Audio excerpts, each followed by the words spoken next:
Breaking news చూస్తున్నాం. సంక్రాంతి పండుగ సందర్భంగా ఎర్రవల్లి నివాసంలోని తన ఫామ్ హౌస్ లో కుటుంబ సభ్యులతో కలిసి తెలంగాణ మాజీ సీఎం కేసీఆర్ వేడుకలు జరుపుకున్నారు. తన భార్య శోభ, కుమారుడు మాజీ మంత్రి కేటీఆర్, రాజ్యసభ సభ్యుడు సంతోష్తో కలిసి సంబరాలు జరుపుకున్నారు. పండుగను ఘనంగా నిర్వహించి తెలంగాణ సంస్కృతిని చాటి చెప్పారు.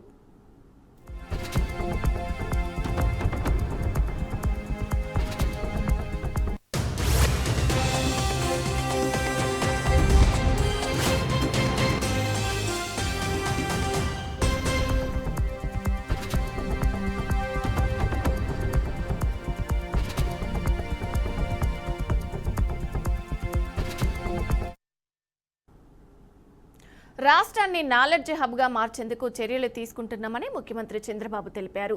కేఆర్ఎన్ గ్రో కార్యక్రమం కింద అంగన్వాడీలకు శిక్షణ ఇస్తున్నామన్నారు. అనారోగ్య సమస్యలను బాల్యంలోనే గుర్తించి చికిత్స అందిస్తామని, ఎక్కడికక్కడ ఆదాయం పెంచుతామని చంద్రబాబు స్పష్టం చేశారు. ఇక్కడే వర్క్ ఇంకోపక స్కిల్ డెవలప్మెంట్ సెంటర్ పెట్టాం. అందరికీ స్కిల్ డెవలప్మెంట్ సెంటర్ చేస్తాం. ఈ ప్రాంతంలో ఉండే వాళ్ళు కంప్యూటర్ ఆపరేటర్స్ కానీ చదువుకున్న వాళ్ళు ఉంటే ఇక్కడే ఉద్యోగాలు, వర్క్ ఫ్రమ్ హోమ్. అదే సమయంలో ఇక్కడే వర్క్ స్టేషన్స్ క్రియేట్ చేసి కంపెనీలను పెట్టి అక్కడి నుంచి నేరుగా వాళ్ళు పనిచేసే అవకాశాలు కూడా ఇస్తాం. So that upgradation of skills, continuous learning, new technologies అవన్నీ కూడా పెడతాం. సబ్ స్టేషన్ దగ్గరనే ఒక 200 స్టేషన్స్ కానీ 250 స్టేషన్స్ బిల్డింగ్ అంతా రెడీ అవుతుంది. ఒక 8 నెలల్లో ఇది కూడా పూర్తవుతుంది. 1 ఫ్యామిలీ 1 ఆంటర్ప్రెన్యూర్ కూడా ఇక్కడ ప్రారంభించాం. అది కూడా స్టార్ట్ చేశాం. ఇప్పుడు డాక్రా సంఘాలు చేస్తున్నారు. రాబోయే రోజుల్లో మిగిలిన కూడా చేస్తాం. మార్కాపురం జిల్లా మార్కాపురంలోని నాయుడు బజార్లో వాసవి క్లబ్ ఆధ్వర్యంలో రంగవల్లి కార్యక్రమాన్ని వైభవంగా నిర్వహించారు. సంక్రాంతి పండుగ వాతావరణం ఉట్టిపడేలా రోడ్డంతా మహిళలు అందమైన ముగ్గులు వేసి సాంప్రదాయ కళను ప్రజలకు చూపించారు. ఇక ఈ కార్యక్రమంలో ముఖ్య అతిథిగా ఎమ్మెల్యే కందుల నారాయణ రెడ్డి పాల్గొన్నారు. పండుగ వైభవం అంటే ఇలానే ఉండాలని, ఇంకా ఈ సంవత్సరం మనకు కలిసి వస్తుందన్నారు. ఇక కార్యక్రమంలో రంగవల్లులతో పాటు కుర్చీలాట, లెమన్ స్పూన్ వంటి సాంప్రదాయ ఆటలను నిర్వహించి మహిళలకు ఉత్సాహాన్ని కలిగించారు. రోజు మా మార్కాపురం పట్టణంలో ఎంతో బ్రహ్మాండంగా వేలాది మంది మహిళా సోదరీమణుల మధ్యన బ్రహ్మాండంగా జరుగుతూ ఉన్నాయి. నిన్న తెలుగుదేశం పార్టీ ఆధ్వర్యంలో, ఈ రోజు వాసవి క్లబ్ ఆధ్వర్యంలో కార్యక్రమాలన్నింటినీ కూడా ఏర్పాటు చేయడం జరిగింది. ఈ కార్యక్రమాలన్నీ కూడా బ్రహ్మాండంగా విజయవంతమయ్యే విధంగా జరిగినాయి. ప్రేక్షకులు కానీ అలాగే మహిళా సోదరులు కానీ ఈ కార్యక్రమంలో విరివిగా పాల్గొని విజయవంతం చేశారు. మాకు ఈ సంవత్సరం మేము చరిత్రలో మర్చిపోలేనటువంటి సంవత్సరం ఇది. ఎందుకంటే మా మార్కాపురం ప్రజల యొక్క ఆశ అయినటువంటి జిల్లా అనేది ఈరోజు నెరవేరింది. ఆ నెరవేర్చడానికి కారకుడైనటువంటి మా ముఖ్యమంత్రి చంద్రబాబు నాయుడు గారికి, మా నాయకుడు లోకేష్ బాబు గారికి, మా ఉప ముఖ్యమంత్రి పవన్ కళ్యాణ్ గారికి మా ప్రాంత ప్రజలను కృతజ్ఞతతో ఉంటామని చెప్పి ఈ సందర్భంగా తెలియజేస్తా ఉన్నా. మరొకసారి మీ టీవీల ద్వారా మా జిల్లా ప్రజలందరికీ కూడా సంక్రాంతి పండుగ శుభాకాంక్షలు తెలియజేస్తా ఉన్నా. గోదావరి జిల్లాల్లో సంక్రాంతి అంటేనే ఓ ప్రత్యేక సాంప్రదాయ కోడి పందాలు, బంధువులు కొత్త ఇళ్ల రాకతో సందడిగా ఉంటుంది. ఇక వచ్చే అతిథులకు మర్యాదల్లో రాజీ పడకుండా రకరకాల వంటకాలు వడ్డిస్తూ ఉంటారు. ఇక ఈ పండుగకు సోమత లేకపోయినా అప్పు చేసైనా ముక్కు రోజున నాటుకోడి కోస్తారు. అయితే ఈసారి కోడి ధరలు కొండెక్కి కూర్చున్నాయి. కొందామన్నా దొరకని పరిస్థితి. దీన్ని గుర్తించిన ఓ ఎలక్ట్రానిక్ షాపు వ్యాపారి కొత్తగా ఆలోచించాడు. తమ షాపులో 10,000 దాటి కొనుగోలు చేస్తే నాటుకోడి ఇస్తానని ప్రకటించాడు. ఇక చూసుకోండి, జనము పోటెత్తారు.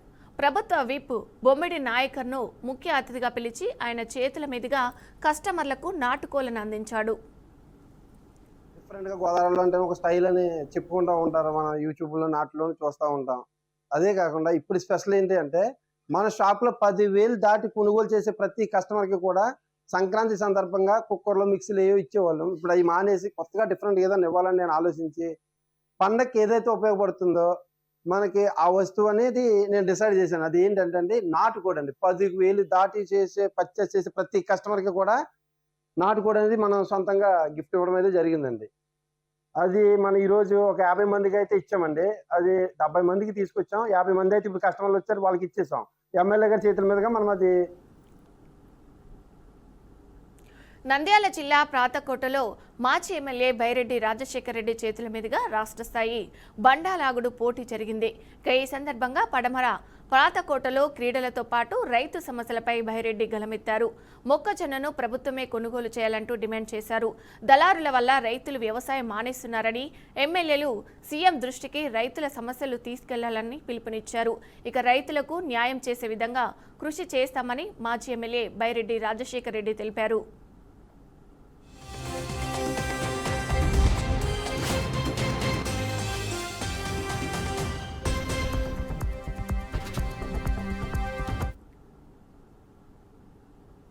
హిందూ గుడులపై దాడులు ఆపాలని బీజేపీ నేత చీకోటి ప్రవీణ్ అన్నారు.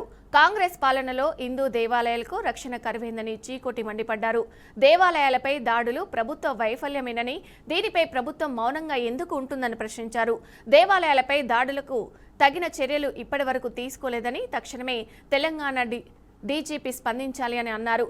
ఇక దాడికి పాల్పడిన వారిని పట్టుకొని శిక్షించాలని చీకోటి ప్రవీణ్ కోరారు. జై శ్రీరామ్. దాడులు దాడులు దాడులు, హిందుత్వంపై దాడులు, గుళ్లపై దాడులు. మళ్ళీ నిన్న అర్ధరాత్రి కట్ట మైసమ్మ దేవాలయంపై దాడి జరిగింది. మళ్ళీ ఒక వర్గానికి చెందిన యువకులు మరి హిందువుల మనోభావాలకు కించపరిచే విధంగా మళ్ళీ విగ్రహపై దాడులు చేసినారు. మరి ఈ చేతగాని దద్దమ్మ ప్రభుత్వం ఏం చేస్తుంది? మొన్ననే 3 రోజుల క్రితం దాడి జరిగింది. మరి వానిపై ఎంత కఠినమైన శిక్ష తీసుకున్నారు? మరి హిందువుల మనోభావాలను కించపరిచే లక్ష్యంగా ఈ కాంగ్రెస్ ప్రభుత్వం పనిచేస్తున్నట్టు కనబడుతుంది. మరి నిన్న కూడా మళ్ళీ దాడి జరిగింది అర్ధరాత్రి.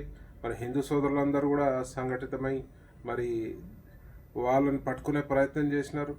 అయినా కూడా ఈ ప్రభుత్వానికి వందల వేల సంఖ్యలో హిందువులందరూ కూడా మరి అక్కడికి రావడం జరిగింది.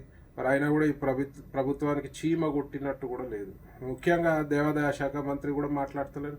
ఇలా హోమ్ మినిస్టరే లేడు ఈ రాష్ట్రానికి. ముఖ్యమంత్రి దగ్గర పెట్టుకొని హోమ్ మినిస్టరే లేడు ఈ రాష్ట్రానికి. మరి వాళ్ళ రివ్యూస్ చేయాలని పదే పదే ఎన్నోసార్లు మనం చెప్పడం జరిగింది. అయినా కూడా ఈ ప్రభుత్వంపై దున్నపోతు మీద వర్షం పడ్డ విధంగా ఈ ప్రభుత్వము ఇవాళ బిహేవ్ చేస్తుంది.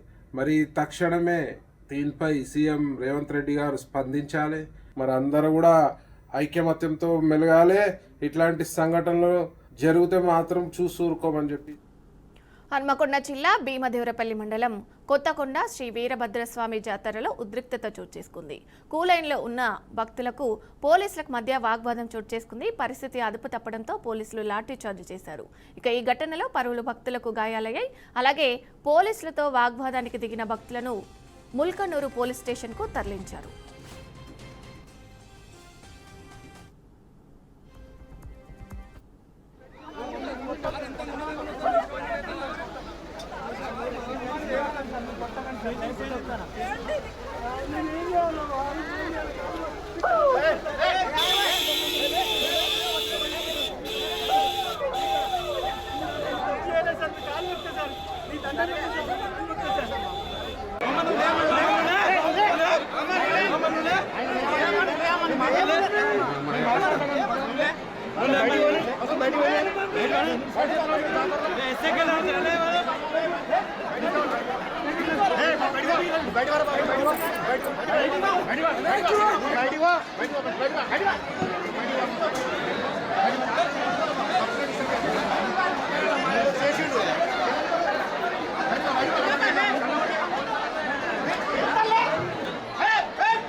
Hey!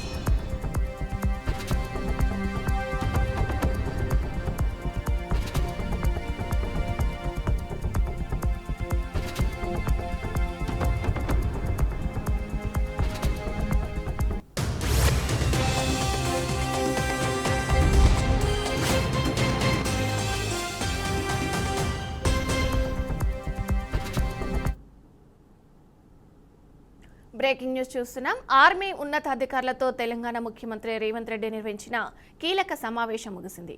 ఇక ఈ భేటీలో ఆర్మీ రాష్ట్ర ప్రభుత్వం మధ్య ఉన్న భూ సమస్యలు, పాలనాపరమైన అంశాలను సత్వరంగా పరిష్కరించాల్సిన అవసరంపై విస్తృతంగా చర్చ జరిగింది. తెలంగాణ తరపున పలు విజ్ఞప్తులను ఆర్మీ ఉన్నతాధికారుల దృష్టికి సీఎం రేవంత్ రెడ్డి తీసుకెళ్లారు. దేశ భద్రతకు సంబంధించి అంశాలలో రాష్ట్ర ప్రభుత్వం సంపూర్ణంగా సహకరిస్తుందని స్పష్టం చేశారు. ఆర్మీ, తెలంగాణ ప్రభుత్వాల మధ్య పెండింగ్ లో ఉన్న సమస్యల పరిష్కారానికి ఇరువైపులా ప్రత్యేక అధికారులను నియమించి నిరంతర చర్చలు జరపాలని సీఎం సూచించారు.